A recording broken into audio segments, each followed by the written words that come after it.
trabalho de campo é uma das ferramentas muito utilizadas pelo geógrafo e vem sendo utilizado não apenas agora, mas vem sendo utilizado um pouco antigamente, desde a época de Humboldt, um dos geógrafos que trabalhava a questão do trabalho de campo voltada à questão da observação e da enumeração dos fatos.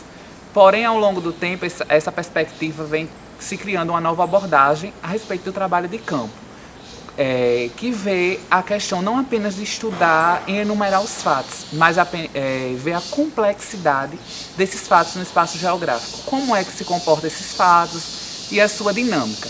A professora Dice Maria Antunes Sotergaray, ela trabalha a perspectiva do trabalho de campo a partir de vários artigos, vários textos em que ela escreve a epistemologia do trabalho de campo, como deve ser feito o trabalho de campo na geografia e de uma forma interdisciplinar, pois o trabalho de campo ele não deve estar centrado apenas na geografia física ou na geografia humana, mas sim de forma integrada, trabalhando as duas perspectivas dessa corrente de pensamento geográfico.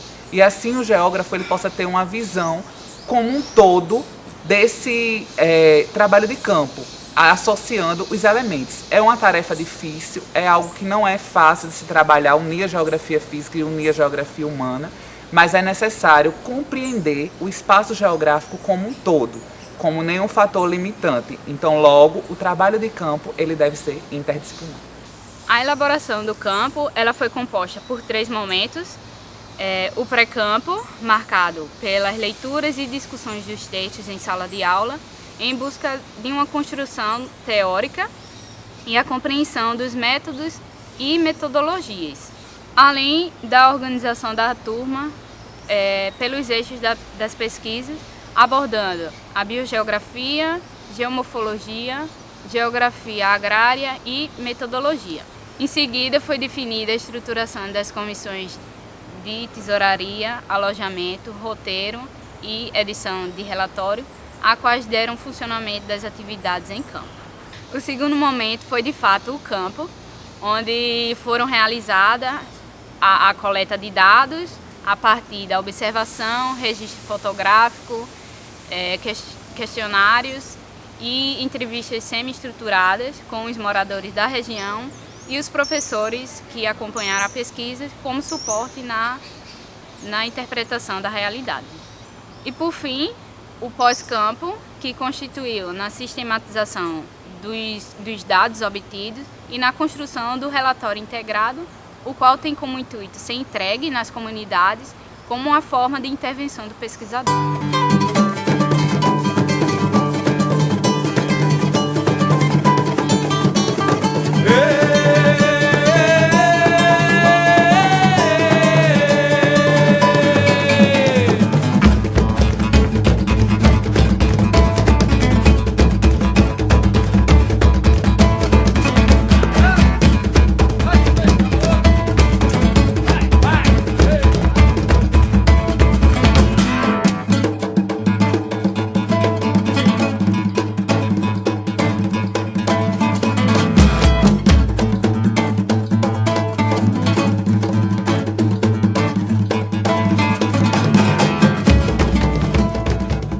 No primeiro dia da aula de campo, visitamos o assentamento Santa Catarina, que fica no município de Monteiro, que fica a mais ou menos 300 quilômetros da capital João Pessoa. O assentamento Santa Catarina é um dos maiores assentamentos de reforma agrária de todo o país. Lá foi conseguido sem conflitos com a maioria dos assentamentos que o Brasil possui. Ele fica localizado na região fisiográfica da Borborema Central-Sul, onde o clima é caracterizado por um clima semiárido, com tendência a ficar mais árido a cada ano. Em relação às melhores condições de vida no assentamento Santa Catarina, verificamos que com o processo de disseminação e valorização da cultura local, melhorou não só o quadro econômico, como também o social. Assim, ao visitarmos o Memorial Zabé da Loca, observamos que são desenvolvidas algumas atividades de cunho musical, como também a criação de projetos nacionalmente conhecidos, promovendo o fortalecimento cultural da região e contribuindo para a geração de renda com o turismo. Contudo, ainda mantém sua produção agrícola, que serve tanto para subsistência como para comercialização.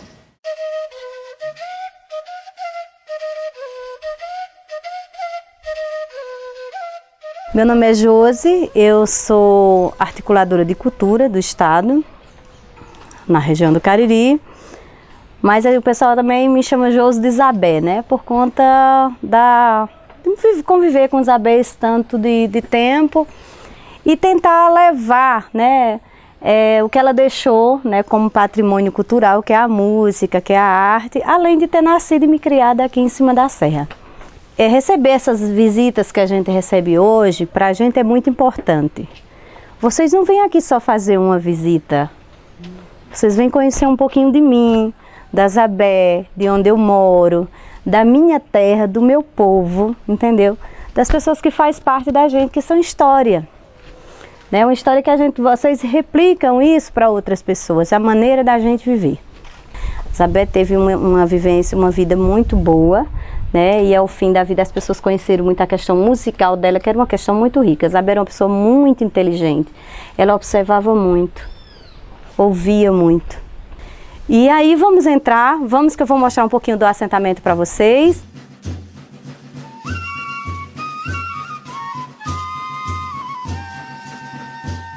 Antes era muito difícil, né? Porque assim, a gente hoje, vocês veem, a gente não tem quase desmatamento. Se você veio para cá, para onde a gente tem essa preservação maior, é bem menos desmatado, né? Aqui as pessoas viviam do carvão, elas degradavam muito, acabavam e viviam do carvão. Hoje a gente tem professores, tem as pessoas que também não têm condição, a maioria vive de Bolsa Família, né? A questão da agricultura continua, as pessoas continuam plantando, hoje com a consciência maior de que não pode degradar tanto, que não pode desmatar, entendeu? Acho que hoje tem um nível de consciência muito maior. As famílias hoje aqui vivem muito melhor. Além de a gente morar num dos maiores assentamentos de reforma agrária, a gente mora num lugar onde tem a maior concentração turística e cultural da nossa região do Cariri.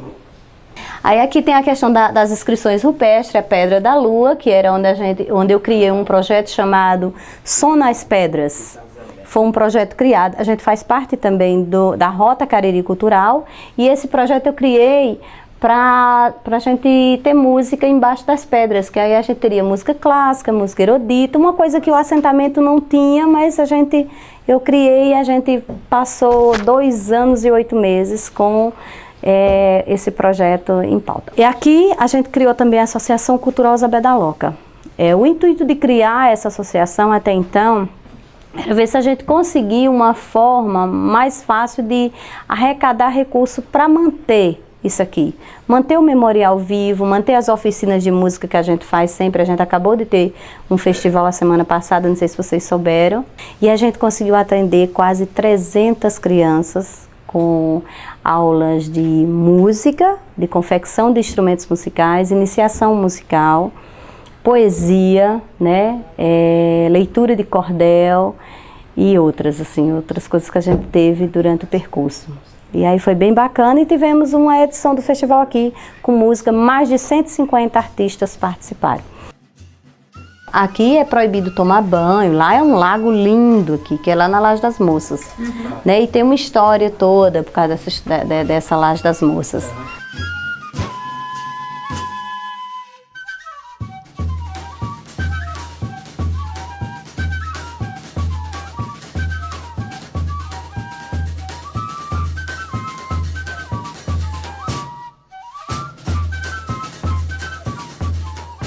Como é que esses pontos aqui, eles são locais importantíssimos, não só da manutenção da fauna e da flora, mas da sobrevivência. Por exemplo, a questão do acúmulo d'água que tem aqui para as plantas e o acúmulo d'água que tem nesses tanques. Alguns desses tanques não secam nunca. Então o que é que acontece? A fauna no período da seca, que é dominante, eles vêm beber água aqui. Animais da caatinga, eles não têm um endemismo tão grande.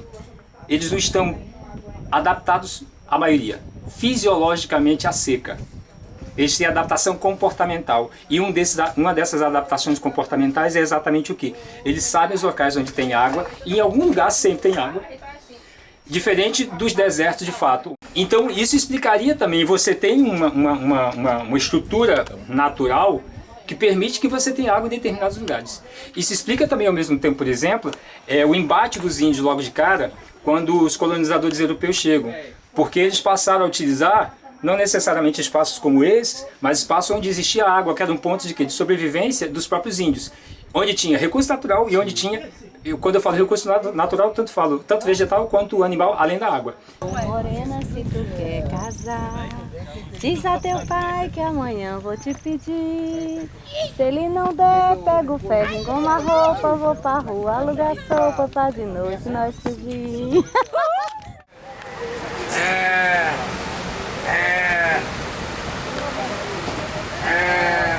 No segundo dia de aula de campo, a gente foi na transposição do Rio São Francisco, que é um projeto de deslocamento da parte das águas do Rio São Francisco.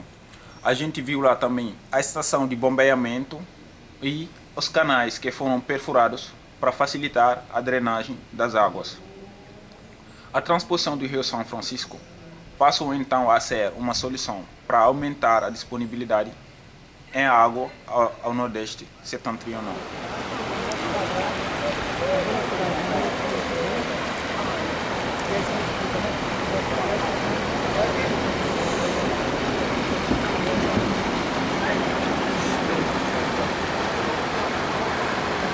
Aquelas águas que estão vindo ali à direita de vocês são as águas pluviais da bacia natural do Rio Paraíba, que tem a montante.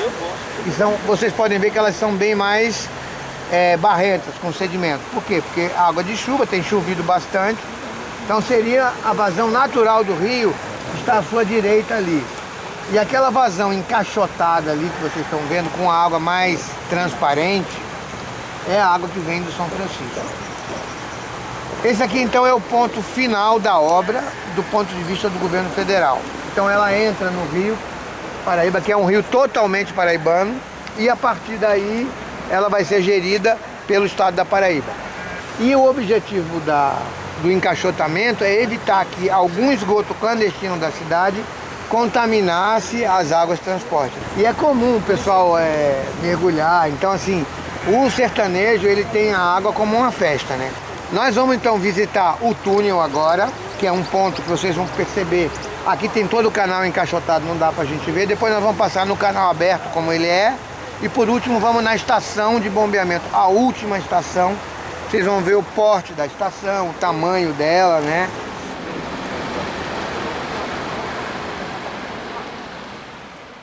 Então aqui é a saída do túnel do lado paraibano.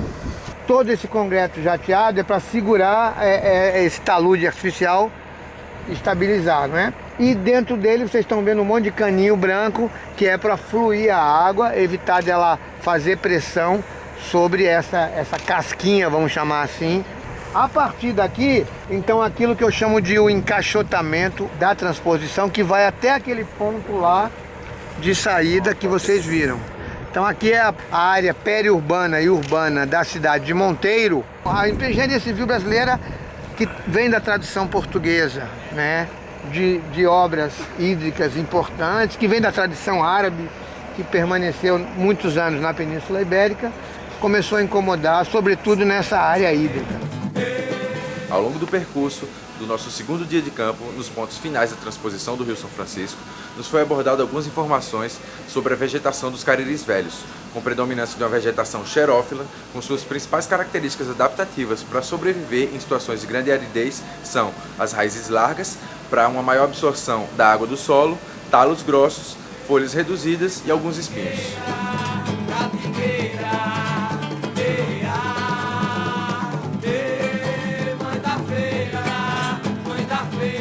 O termo caatinga é indígena, é mata clara. Clara exatamente porque as espécies elas perdem as folhas durante a estação seca, né? E as copas, ao natural, elas não se tocam por completo, então permite também maior concentração de luz, né?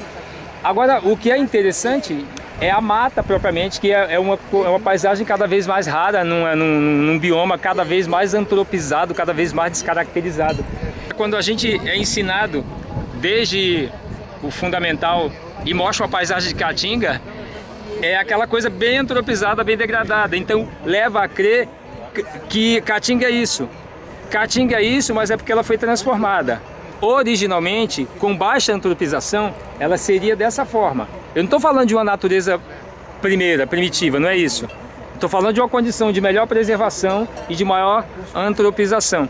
O nordestino, até por razões políticas, históricas, ele é educado geralmente não para manter uma topofilia, mas sim para ter uma relação de topofobia, né? Inclusive com a própria natureza, que seria uma natureza inferior, que maltrata, que pode te matar de fome, né? Então, e parece que a gente sempre foi criado, do ponto de vista da história recente desse país, final do século XIX para cá, para quê? Não, a gente tem que sair daqui, tem que migrar.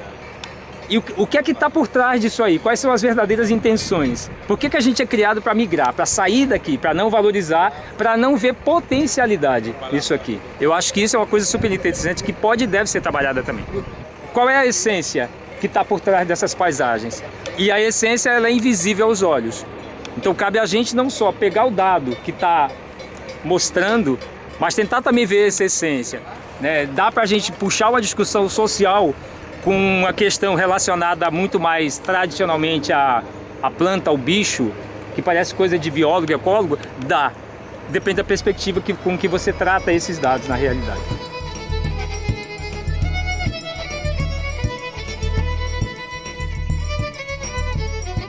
Aqui é o canal aberto, não é? 99% da obra é assim, é um canal em V aberto, feito com placas que vocês podem olhar ali na frente, aquelas placas brancas. Eventualmente, quando há alguns problemas, eles vêm com a máquina, um caminhão que tem um ejetor de concreto e constroem essa parte que vocês viram aqui. Eles injetam e depois há um raspador que passa, porque deve ter havido algum problema aqui de manutenção. Mas o canal original é aquele ali. E ela tem várias obras de proteção dela. Quais são as obras de proteção? Aquilo que vocês estão vendo ali, aquela pontezinha, é uma obra de proteção. Por quê? Porque tanto da direita quanto da esquerda aqui é o fluxo da estrada, quando chove muito, ele gera um córrego momentâneo e vai jogar água aqui no canal. Se essa água entrar sem nenhum controle, ela vai erodir em algum momento, vai começar e destrói toda a obra. Então é feito aquilo que vocês viram ali.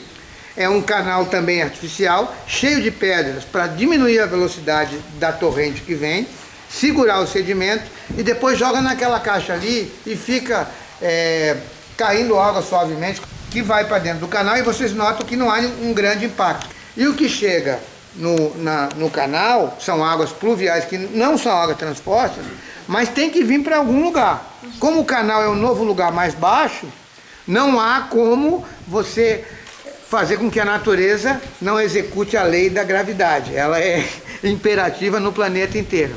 Assim como esse canalzinho que vocês estão vendo aqui, lateral, ó, tem a mesma função. Ele recolhe um pouquinho de água que vai e em algum momento ele tem um despejo controlado por um dissipador de energia que não vai provocar a erosão do canal. Porque mesmo uma quantidade pequena, se ficar muitos anos, nós sabemos, água mole em pedra dura, tanto bate até que fura. Aqui no caso, água mole em cimento, por melhor que seja, um dia vai furar. A transposição, ela também prevê todo um projeto de reflorestamento dos canais, tanto das áreas próximas, que seria próximo daquilo que a gente chamaria de mata ciliar, como também da criação ou ampliação de unidades de conservação. Ou seja, implica toda uma integração de unidades ambientais com fins de proteção da água. Nesse aspecto, a transposição ela acabou criando sendo um motivo bastante interessante de preservação da caatinga, ou seja, se essas áreas, se essa transposição não fosse criada, dificilmente se teria por parte do poder público uma atenção tão especial voltada para a criação, ampliação de unidade de conservação, de reflorestamento. Enfim, foi um efeito que eu diria indireto da transposição que é benéfico. Essas aqui diante de vocês são as estações elevatórias. São 6 dessa. Ali dentro tem bombas gigantescas, né, que recalcam a água daqui para aquele nível lá em cima. Essa é a última estação de bombeamento e elas são todas muito parecidas. Cada uma recalca, vocês podem ver que de recalque daqui para ali deve ter mais de 200 metros de recalque, né? Ou 100 e poucos metros. da parte de baixo, aonde a água vai sair lá em cima.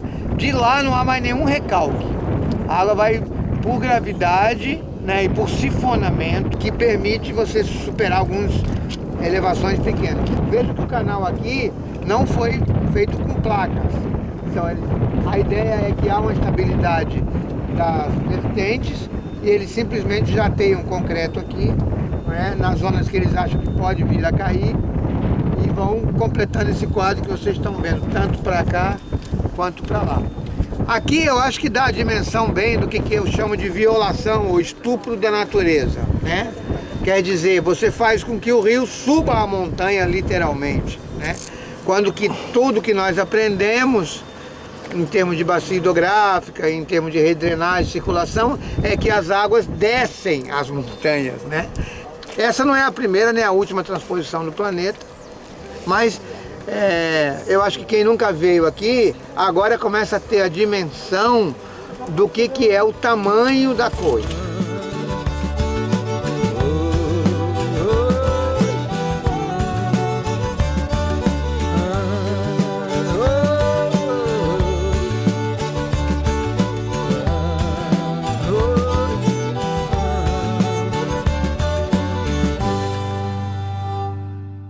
Nos dias 2 e 3 do campo, exploramos a Chapada do Araripe, onde esta se trata de um extenso planalto situado entre os estados de Ceará, Pernambuco e Piauí, com 160 km de comprimento do seu eixo principal e aproximadamente 50 km de largura em direção norte-sul, estando esta a mais de 1.000 metros acima do mar. A Bacia do Araripe foi formada a partir dos eventos tectônicos causadores da fragmentação de Gondwana e está particularmente associada à abertura do Oceano Atlântico Sul.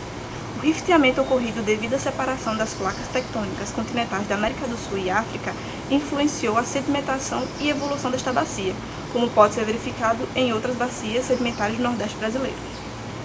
Devido às suas características físicas ambientais, a Chapada do Araripe tornou-se uma área de proteção ambiental, destinada às práticas de geoconservação. Guarda um dos maiores tesouros paleontológicos do Brasil e do mundo, de inestimável valor para o estudo da história geológica da Terra. Existem algumas teorias aqui conflituosas sobre a origem da Chapada. Como é que agora esse sedimento todo ele fica em posição superior ao que está em torno, né, ao conjunto que está em torno. Então você tem uma fase de sorrimento que vai elevar a Chapada do Araripe e fazer com que, por exemplo, ela chegue a 1.000 metros. A formação Exu, que são os arenitos superiores. Nesse processo de sorrimento da Chapada do Araripe, o que vai acontecer? Esse sorrimento ele não é uniforme, ele vai ser mais efetivo do lado pernambucano. Então, a Chapada, pegando aqui esse sentido do mapa, o que acontece? Ela sobe, mas ela sobe assim, ó. Ela inclina para o lado cearense.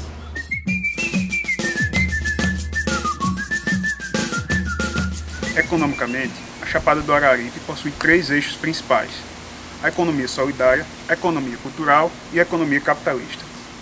Na economia solidária se destaca a Fundação Casa Grande. A Fundação Casa Grande é uma organização não governamental que tem como objetivo proporcionar a formação social e cultural. Na dimensão econômica estão a produção, comercialização e oferta de serviços. Aqui é a Fundação Casa Grande, ela é um memorial do Homem Cariri, ela é uma ONG não governamental e ela é produzida por crianças que venham para aqui para atender visitas. E aqui é um lugar onde temos postes de índios, onde temos artefatos, onde tem peças, onde você estuda essas peças, tem biblioteca de pesquisa, você pode estudar. Ela também tem cineclube, você pode assistir um filme, uma biblioteca infantil que você pode ler. As crianças vêm para aqui, fazem roda de leituras. Também temos o Teatro Violeta Reis, onde temos várias apresentações. E aqui o Parquinho Veleonce, onde fizeram esse parquinho em homenagem a esse senhor.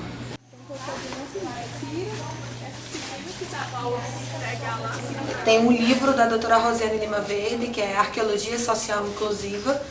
Foi a tese de doutorado dela. É uma tese que traz exatamente essa experiência de gestão do patrimônio, né, através da comunidade em si, não só pela academia, né, pelos pesquisadores que comumente se envolvem, né, de forma maior com os acervos, né, e com a memória nacional, vamos dizer assim, mas também de uma forma de distribuir essa memória, né, para a comunidade e fazer com que a comunidade também se desenvolva socialmente e economicamente. Então, essa experiência da Fundação Casa Grande, desses 25 anos de história, está compilado nessa tese de doutorado, que é uma outra forma de estudar memória, né, e arqueologia em si, que é exatamente trazendo a comunidade para fazer parte dessa gestão desse patrimônio, dessa memória local. A economia cultural está inserida na economia solidária, com um papel importantíssimo na sociedade, sobretudo as sociedades marginalizadas e interioranas, que tendem a perder suas características devido à expansão da globalização. A economia capitalista está baseada, sobretudo, na exploração de calcário laminado, popularmente conhecido como pedra Cariri. É explorado principalmente nos municípios de Nova Olinda e Santana do Cariri. Só em Nova Olinda estão empregadas aproximadamente 1.200 pessoas no setor de extração e beneficiamento de calcário laminado. Concomitantemente a isso, são gerados rejeitos que intensificam os impactos ambientais naquela região. Essa bacia sedimentar entra no contexto das bacias interiores da província Borborema. Observamos que ela tem uma disposição alongada. Isso tem uma relação direta com o sistema de falhas, com os lineamentos Patos e o lineamento Pernambuco. Esses dois sistemas, essas duas zonas de cisalhamento, elas condicionam para que a bacia do Araripe tenha esse formato, né, meio de compressão diante dos esforços tectônicos dessas duas bacias sedimentares. E essa é uma bacia sedimentar que tem a sua origem ali no finalzinho do Paleozoico e se estende pelo Mesozoico, tendo a deposição dos seus estratos superiores aqui da Formação Santana e do Arenito Exu já no Cretáceo, certo? E aqui nós estamos, bem aqui assim, numa área onde tem uma grande exposição da Formação Santana. Ela que possui uma coleção de fósseis em estado de preservação incrível, dos mais bem preservados do mundo. O estado de preservação e a quantidade de fósseis presentes aqui não é encontrado em qualquer ponto, né, do globo. É uma grande particularidade dessa região e mais especificamente da Formação Santana. A bacia, ela é uma bacia de rift, né? Ela isso aqui sofreu um rift. Vários blocos desceram, outros subiram, produziram rochas e grabens. Então, embaixo de onde a gente está, não é plano. Na verdade, a gente tem várias áreas soterradas, a gente tem serras soterradas aqui por dentro da bacia do Araripe. Em Santana do Cariri, é exatamente aqui, ó, você vê que tem uma reentrância bastante significativa. O rio Cariús, ele entra bastante dentro da área da Chapada. Essa área aqui é a área do maior hoste de dentro da bacia do Araripe, é o hoste de Dom Leme, que faz uma diferenciação imensa da bacia do Araripe em duas subbacias, Feira Nova e Cariri, que tem características bem diferentes, apesar de terem o mesmo material, mas a do Cariri ela é muito mais afundada do que a de Feira Nova. Então, quanto mais a gente vai chegando para oeste, menos pacote sedimentar a gente vai tendo, porque os roches eles estão mais próximos à superfície. Fisionomicamente, a gente identifica pela vegetação. Vocês vão ver que a encosta aqui ela tem uma vegetação bem densa, de floresta úmida, né? Com muitas espécies relacionadas, tanto à Amazônia quanto à Mata Atlântica, enquanto que daqui do Rocha de Dom Leme para oeste você não vê mais isso. Você só vê cerrado e caatinga, porque a quantidade de umidade é muito menor. Aqui é um ponto bastante didático para ver o processo de ocupação dessas paisagens pela cobertura vegetal original, né? E aqui a gente vê nitidamente essa influência, por exemplo, dos solos e a influência disso na cobertura vegetal. E também das rochas, né? Ali atrás é o Arenito Exu, que é bastante poroso. Então o que é que acontece? Isso, como ele é bastante poroso, isso acaba criando uma situação em que na superfície você teria, pelo menos originalmente, um cerrado, né? Ou um carrasco, né? Exatamente porque no caso você vai ter esse limite, né, de permanência da água no solo. Absorve bastante, mas não permanece a água no solo. A partir do momento que você tem o contato com a marga, que seria mais ou menos esse perfil aqui, que já é uma camada argilosa, né? Então você também tem uma diminuição do processo de infiltração. Como consequência, a água que infiltrou, ela começa a aparecer na superfície. Em virtude disso, aí é um pouco de imaginação também, você teria exatamente a ocorrência da Mata Atlântica, ou das espécies mais dependentes de umidade, certo? Então aqui você vê uma nítida influência da componente geológica no tipo de solo e também na cobertura vegetal.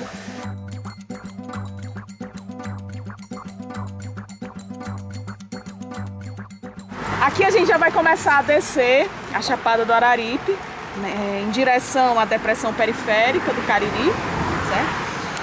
E estamos nesse ponto aqui bem já no terço superior da encosta.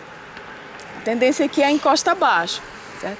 Nesse ponto nós estamos observando aquele latossolo que tem um horizonte úmico enterrado. Todo esse mais escuro. E ele vai se estendendo aqui até lá embaixo. Nessa faixa aqui, nesse ponto aqui, a gente está numa transição entre a mata e o cerradão. Daqui a gente encontra a mata úmida e lá embaixo essa mata úmida começa a ser enriquecida por mata seca e caatinga até chegar de vez na caatinga aqui na parte da depressão periférica. Em termos de espécies, a diversidade é bastante elevada, né? Porque na realidade é uma transição para um clima mais úmido, reflete uma transição para um clima mais úmido, então isso acaba se refletindo também nessa diversidade bastante elevada. Agora plantas predominantemente arbóreas, arbustivas, adaptadas a essa acidez de solos, ou seja, não é muito diferente em relação às espécies que a gente encontraria no tabuleiro, no litoral paraibano, em uma condição também de maior preservação. E a gente encontra elementos de Mata Atlântica, né, do nosso tabuleiro. Se vocês olharem nessa direção aqui, tá vendo? Tem uma árvore que tem uma copa na forma de funil, tá? E ela é muito comum lá na nossa Mata Atlântica. O pessoal lá chama de pau de caixão. Aqui a linha, em torno de 750 a 800 metros, é a nossa linha de ressurgência. Então tem várias nascentes que nascem aqui, né? São três principais. E aí a gente está dentro da área da floresta úmida, né? Pluvionebular, floresta úmida, aquela que tem relação com as nossas duas florestas, no caso a tropical e a equatorial, Amazônia e Mata Atlântica. Aqui é exatamente um exemplo do que a gente já vem discutindo, né? Sobre esses pontos isolados, né? Relictuais de zonas úmidas, né? No interior do Nordeste, que mesmo sob a condição geral de semiaridez, mas por razões relacionadas geralmente à condição topográfica, altimétrica e direção em relação às massas de ar, você acaba encontrando zonas úmidas no meio do domínio do semiárido. Uma coisa muito interessante é exatamente essa questão hídrica aqui, que é extremamente importante, e tem uma série de pesquisas que podem ser desenvolvidas e relacionadas, por exemplo, a serviços ecossistêmicos, que é uma coisa que as nossas colegas Daniela e Simone, por exemplo, já comentaram, que praticamente você não tem trabalho desse tipo por aqui. A questão da profundidade dos solos é extremamente importante, né, na conservação da água. Então aqui a gente tem um ambiente onde as plantas elas podem fazer fotossíntese praticamente o tempo inteiro, em decorrência da disponibilidade de água no subsolo. Então a gente tem uma vegetação que ela cresce bastante.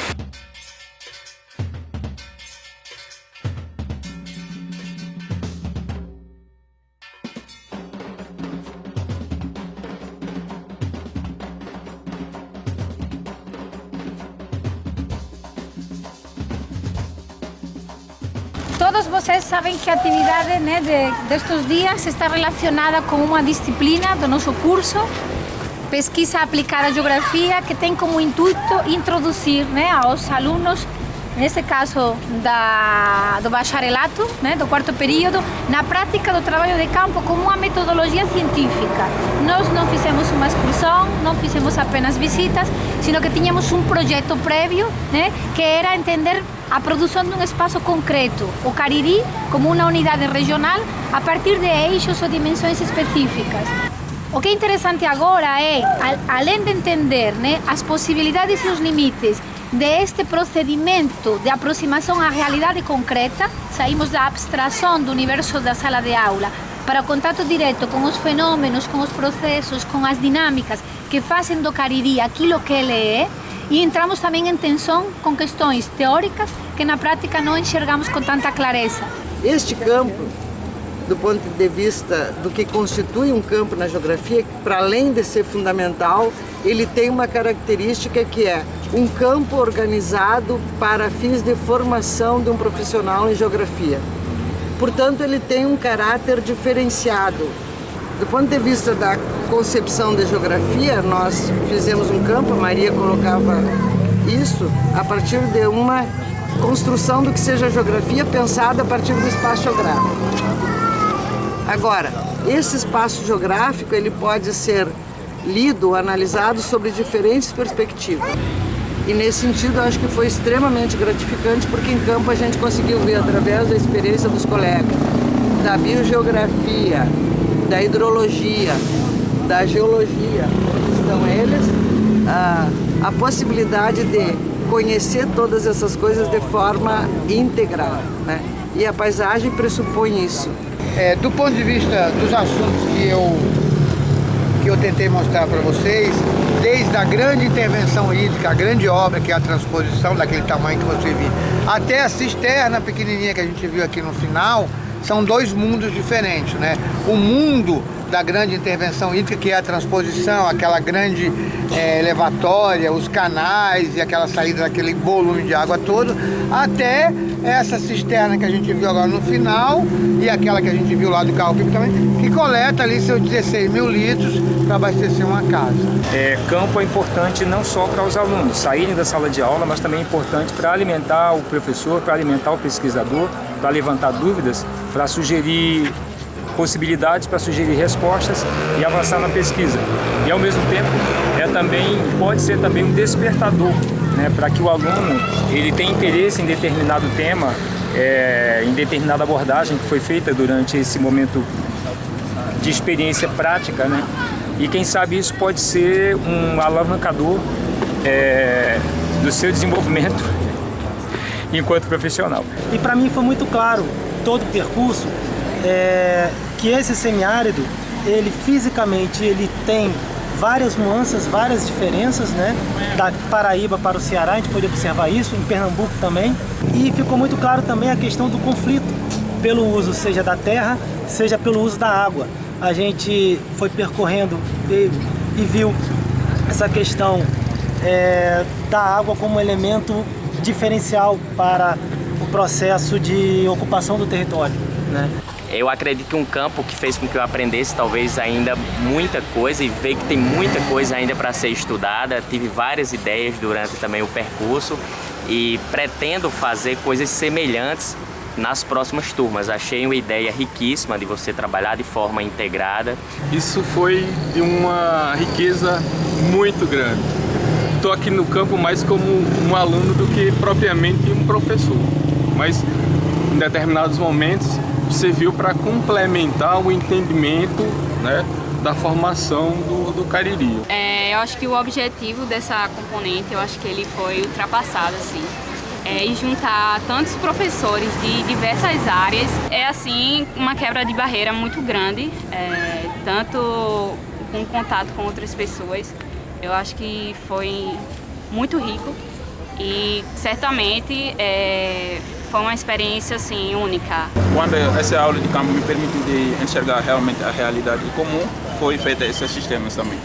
Isso já é uma oportunidade para mim, para quando chegar lá, porque aqui a gente tem o mesmo clima do que lá no Senegal. e a gente não aproveita dessas chuvas como deveria. Então isso já é uma oportunidade para mim, quando eu voltar para lá, fazer esse projeto lá, né, para ajudar o povo lá também. Isso é uma coisa que eu anotei. Esta viagem foi importantíssima devido à busca por compreender de forma mais integrada os fatores físicos e sociais da região da Chapada do Araripe, que, devido à sua reconhecida importância mundial, é um campo valiosíssimo para os estudos em diversas áreas, sobretudo a geografia. Foi uma ótima aula de campo, saudades dela, e que espero que todos tenham oportunidade, de alguma forma, mesmo com as condições como da universidade como estão, tenham a oportunidade de ter uma aula de campo semelhante à que tivemos durante os dias 3 a 6 de abril. Eu posso dizer que foi de fundamental importância, não só para o meu conhecimento acadêmico, como o meu desenvolvimento humano. Foi um campo muito bom, deu muita experiência. Eu queria só deixar um grande agradecimento por esses dias de paciência e por ter acompanhado, e todo o conhecimento que vocês passaram para a gente vai ser de muito valor, e o nosso material, tanto escrito como documentado, realmente vai ficar muito bom. Então foi uma experiência, uma responsabilidade muito grande para mim. Eu sou muito grato por esse momento e quero agradecer aos professores por todo o conhecimento passado, e eu espero que vocês gostem. Um abraço.